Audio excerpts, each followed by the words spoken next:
Hello दोस्तों, आपके अपने मैजिक मोमेंट चैनल में आपका स्वागत है। दोस्तों, आज हम टीना रबर एंड इंफ्रास्ट्रक्चर लिमिटेड को डिटेल में डिस्कस करेंगे। दोस्तों, इस कंपनी ने पिछले 5 सालों में अपने इन्वेस्टर्स को 17,064% के रिटर्न्स दिए, यानी ये स्मॉल कैप कंपनी अपने इन्वेस्टर्स के लिए कुबेर का खजाना साबित हुई।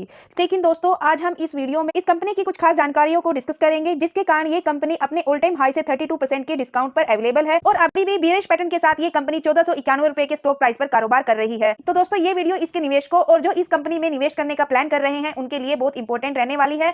तो दोस्तों, आप हमारे साथ वीडियो के एंड तक बने रहिए। दोस्तों, आपका एक स्किप खास जानकारी को मिस कर सकता है और कंक्लूजन को तो बिल्कुल भी मिस मत कीजिए, क्योंकि हम वीडियो के एंड में वीडियो का कंक्लूजन देते हैं और कंक्लूजन में इसके नेक्स्ट टारगेट और बाइंग सेलिंग लेवल को डिस्कस करते हैं। तो दोस्तों, करते हैं वीडियो की शुरुआत टीना रबर एंड इंफ्रास्ट्रक्चर लिमिटेड की कंप्लीट स्टडी के साथ। दोस्तों, ये कंपनी बिजनेस क्या करती है, ये काम क्या करती है, पहले वो देख लेते हैं। दोस्तों, ये कंपनी वेस्ट मैनेजमेंट करती है। कौन से वेस्ट को मैनेजमेंट करती है? दोस्तों, ये कंपनी जिन टायर की लाइफ साइकिल खत्म हो जाती है, यानी वेस्ट टायर, तो दोस्तों उनको रिसाइकिल करती है और उनके रिसाइकिल करने के बाद जो न्यू रबर निकलता है और साथ में जो रॉ मटेरियल निकलता है, यानी क्रम रबर मॉडिफायर यानी तारकोल, तो दोस्तों उस रॉ मटेरियल का कहां यूज करते हैं, ये अपने उस प्रोडक्ट को कौन कौन सी इंडस्ट्रीज में यूज करती है। तो दोस्तों, उस प्रोडक्ट से रोड बनाए जाते हैं और रोड की रिपेयर की जाती है और साथ में tyre and auto part industries में रबर का यूज होता है। तो दोस्तों, ये कंपनी इंफ्रास्ट्रक्चर को भी सर्विस देती है। हम बात करें इस कंपनी के रिवेन्यू की, तो दोस्तों इस कंपनी का सेक्टर वाइज रिवेन्यू इंफ्रास्ट्रक्चर से 54% आता है, इंडस्ट्रियल से 24%, कंज्यूमर से 3%, स्टील सेक्टर से 13%। और बात करें इसके जियोग्राफिकल रेवेन्यू की या जियोग्राफिकल प्रेजेंस की, दोस्तों ये कंपनी इंडिया के साथ साथ इंटरनेशनल लेवल पर भी अपना बिजनेस करती है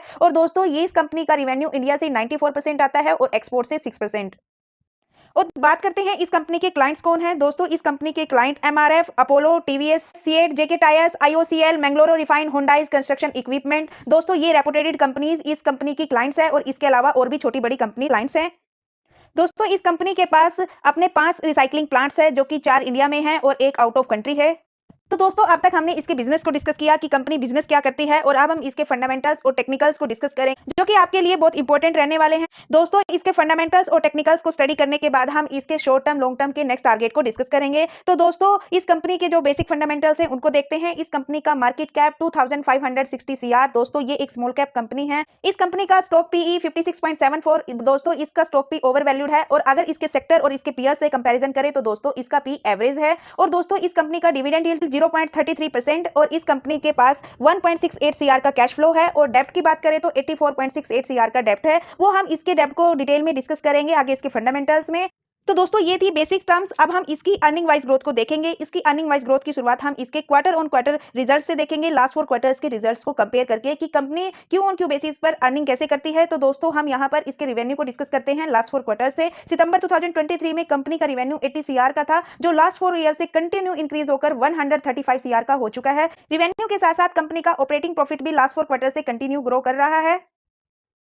और बात करें इस कंपनी के क्यू ऑन क्यू बेसिस पर नेट प्रॉफिट की, तो दोस्तों सितंबर 2023 में कंपनी के पास नेट प्रॉफिट 7 सीआर का था, जो अभी इंक्रीज होकर 14.27 सीआर का हो चुका है। दोस्तों, यहां पर इसका नेट प्रॉफिट भी लास्ट 3 क्वार्टर से कंटिन्यू इंक्रीज हो रहा था, लेकिन जून क्वार्टर में इस कंपनी की सेल तो इंक्रीज हुई, साथ में ऑपरेटिंग प्रॉफिट भी इंक्रीज हुआ, लेकिन जो इसका नेट प्रॉफिट है वो मार्च क्वार्टर से स्लाइटली इसका प्रॉफिट इंक्रीज हुआ, जबकि इसकी जो सेल है वो भी कंटिन्यू इंक्रीज हो रही थी लास्ट क्वार्टर की कंपेरिजन में और नेट प्रॉफिट भी इंक्रीज हो रहा था। और ये नेट प्रॉफिट स्लाइटली इंक्रीज क्यों हुआ, वो हम इसके आगे बैलेंस शीट में चेक करेंगे।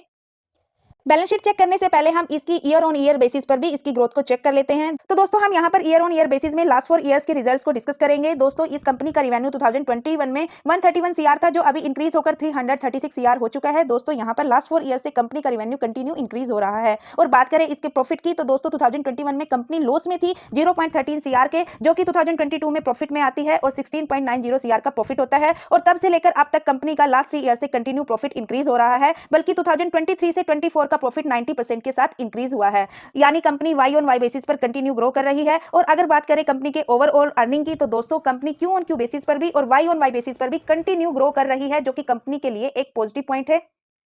तो दोस्तों, हमने इसकी अर्निंग वाइज ग्रोथ तो चेक कर ली। अब हम चेक करेंगे इस कंपनी की बैलेंस शीट और देखेंगे कि जो क्यू ऑन क्यू बेसिस पर इसका जो प्रॉफिट है, सेल इंक्रीज होने के बावजूद भी इसका जो प्रॉफिट है वो स्लाइटली इंक्रीज क्यों हुआ था। उसके लिए हम इसकी कंपनी की बैलेंस शीट देखेंगे। बैलेंस शीट में हम इसके डेप्ट को देखेंगे। तो दोस्तों, मार्च 2020 में कंपनी के पास 28.60 सीआर का डेप्ट था, जो कंटिन्यू इंक्रीज हो रहा है और अभी 46.60 सीआर का इसके ऊपर डेप्ट है। तो दोस्तों, यहाँ पर इसका डेप्ट इंक्रीज हुआ, तो दोस्तों इसको क्यू ऑन क्यू बेसिस पर जो इंटरेस्ट है वो जून क्वार्टर में ज्यादा आ गया। डेप्ट इंक्रीज हुआ तो कंपनी ने इंटरेस्ट भी ज्यादा पे किया, इसलिए क्यू ऑन क्यू बेसिस पर उसका जो प्रॉफिट है वो स्लाइटली इंक्रीज हुआ। और बात करें इसके इस डेप्ट की तो दोस्तों इस कंपनी के ऊपर 46,000 सीआर का डेप्ट है और इस डेप्ट को हम इसके मार्केट कैप से कंपेयर करें तो 2056 सीआर का इसका मार्केट कैप है और इसके कंपैरिजन में ये डेप्ट कुछ भी नहीं है। यानी इस कंपनी के ऊपर इसके मार्केट कैप का 0.5% डेप्ट है, यानी कंपनी ऑलमोस्ट डेप्ट फ्री है क्योंकि इस डेप्ट को कंपनी इंस्टेंटली रिड्यूस करने का दम रखती है, जो कि कंपनी के लिए सेकंड पॉजिटिव पॉइंट है। दोस्तों कंपनी ने अपनी अर्निंग वाइज तो ग्रोथ की लास्ट 4 ईयर से, साथ में कंपनी ने अपने एसेट्स को भी लास्ट 4 ईयर से कंटिन्यू इंक्रीज किया। येलो कलर की लाइन इसके एसेट्स की लाइन है, ब्लू कलर की लाइन इसकी लायबिलिटीज की लाइन है। दोस्तों कंपनी के पास मार्च 2021 में 166 सीआर के एसेट थे जो अभी इंक्रीज होकर 277 सीआर के हो चुके हैं और ये लास्ट 4 ईयर से कंटिन्यू इंक्रीज हो रहे हैं, जो कि कंपनी के लिए थर्ड पॉजिटिव पॉइंट है। और अब बात करते हैं हम इसके डिविडेंड पे आउट परसेंटेज की। दोस्तों ये कंपनी अपने इन्वेस्टर्स को डिविडेंड भी पे करने लगी है लास्ट 3 ईयर से, यानी 2022 से ये कंपनी डिविडेंड पे करती है। 22 में इसने 20% का डिविडेंड पे किया, 23 में भी इसने 20% का डिविडेंड पे किया और 24 में इसने डिविडेंड पे आउट को इंक्रीज किया और 21% का डिविडेंड पे किया। और दोस्तों बात करें इसके सीएजीआर की तो दोस्तों इस कंपनी के स्टॉक प्राइस के सीएजीआर ट्रिपल डिजिट की ग्रोथ में है लास्ट 5 ईयर से। दोस्तों लास्ट ईयर के सीएजीआर इस कंपनी के 239% के हैं, यानी इसका स्टॉक 239% के साथ अप गया और इसके सेल्स ग्रोथ की सीएजीआर भी लास्ट 5 ईयर से डबल डिजिट की ग्रोथ में है। लेकिन जो प्रॉफिट ग्रोथ की सीएजीआर है वो स्टॉक प्राइस की सीएजीआर की तरह ट्रिपल डिजिट की ग्रोथ में है। वो हमने इसकी अर्निंग वाइज ग्रोथ को जब चेक किया था कि इसके जो प्रॉफिट है वो 90% के साथ इंक्रीज हुए लास्ट ईयर, तो दोस्तों इसलिए यहां पर इसके प्रॉफिट ग्रोथ की सीएजीआर ट्रिपल डिजिट की ग्रोथ में है। यानी ये भी कंपनी के लिए एक फिफ्थ पॉजिटिव पॉइंट है कि कंपनी अपने इन्वेस्टर्स को सीएजीआर भी ट्रिपल डिजिट की ग्रोथ में दे रही है और प्रॉफिट भी ये ट्रिपल डिजिट की ग्रोथ में कमा रही है। और बात करें इसकी रिटर्न्स की तो दोस्तों लास्ट 5 ईयर में अपने इन्वेस्टर्स को 17,064% के रिटर्न्स दिए। लास्ट ईयर में कंपनी ने 3,309% के रिटर्न्स दिए और लास्ट 2 ईयर में 474% के दिए और लास्ट 1 ईयर में 235% के रिटर्न्स दिए। 6 मंथ में भी कंपनी ने 114% के रिटर्न्स दिए, लेकिन लास्ट 3 मंथ 1 मंथ में कंपनी ने नेगेटिव में रिटर्न्स दिए, यानी कंपनी का स्टॉक अभी करेक्शन में है। और बात करें इसके वॉल्यूम्स की तो दोस्तों लास्ट 1 मंथ में एवरेज वॉल्यूम 14 के, जिसमें से 80% इसमें इन्वेस्टर्स है। लास्ट वीक का एवरेज वॉल्यूम 17 के, जिसमें से 67% इसमें इन्वेस्टर्स है। यस्टरडे ट्रेडिंग सेशन यानी लास्ट फ्राइडे ट्रेडिंग सेशन का वॉल्यूम 27 के, जिसमें से 69% इसमें इन्वेस्टर्स हैं। और टुडे ट्रेडिंग सेशन का वॉल्यूम 10:30 तक अभी 15 के, यानी आज इसमें हैवी वॉल्यूम है लास्ट वॉल्यूम्स के कंपैरिजन में। और दोस्तों बात करें इसके ओवरऑल रिटर्न, इस कंपनी ने 2011 से लेकर अब तक अपने इन्वेस्टर्स को 5,948% के रिटर्न्स दिए। इस कंपनी के शेयर का जो लो प्राइस था वो 6 रुपीज 33 पैसे था। ऑल टाइम हाई इस कंपनी का 2,179 रुपीज का है और अभी जो स्टॉक ट्रेड कर रहा है वो 1,499 रुपीज पर कर रहा है। दोस्तों ये कंपनी स्मॉल कैप कंपनी है जिसमें रिस्क हाई है।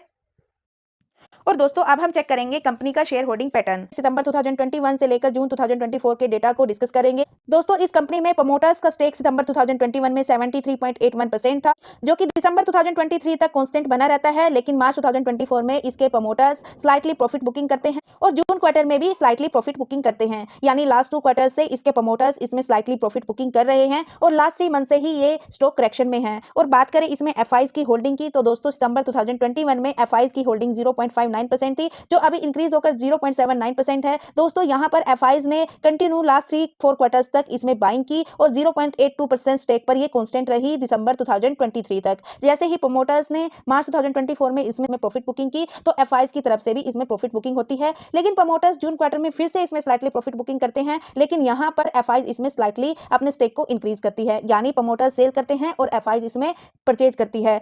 और डीआईज की एंट्री इसमें मार्च 2022 में होती है 0.12% स्टेक के साथ, जो कि 2 क्वार्टर्स तक कंटिन्यू इंक्रीज करती है और मार्च 2023 तक ये कांस्टेंट बनी रहती है, लेकिन जून 2023 में डीआईज अपने स्टेक को बिल्कुल नील कर देती है, यानी अभी इस कंपनी में डीआईज की कोई होल्डिंग नहीं है। लेकिन इस कंपनी में गवर्नमेंट का स्टेक है। सितंबर 2021 में इस कंपनी में 0.33% का स्टेक था गवर्नमेंट का, जो अभी भी कांस्टेंट है, यानी इस कंपनी को एफआईज और गवर्नमेंट दोनों का सपोर्ट है। और पब्लिक इस कंपनी में सितंबर 2021 में 25.27% थी, जो अभी इंक्रीज होकर 26.22% हो चुकी है। तो दोस्तों इस कंपनी का शेयर होल्डिंग पैटर्न इंटरेस्टिंग है।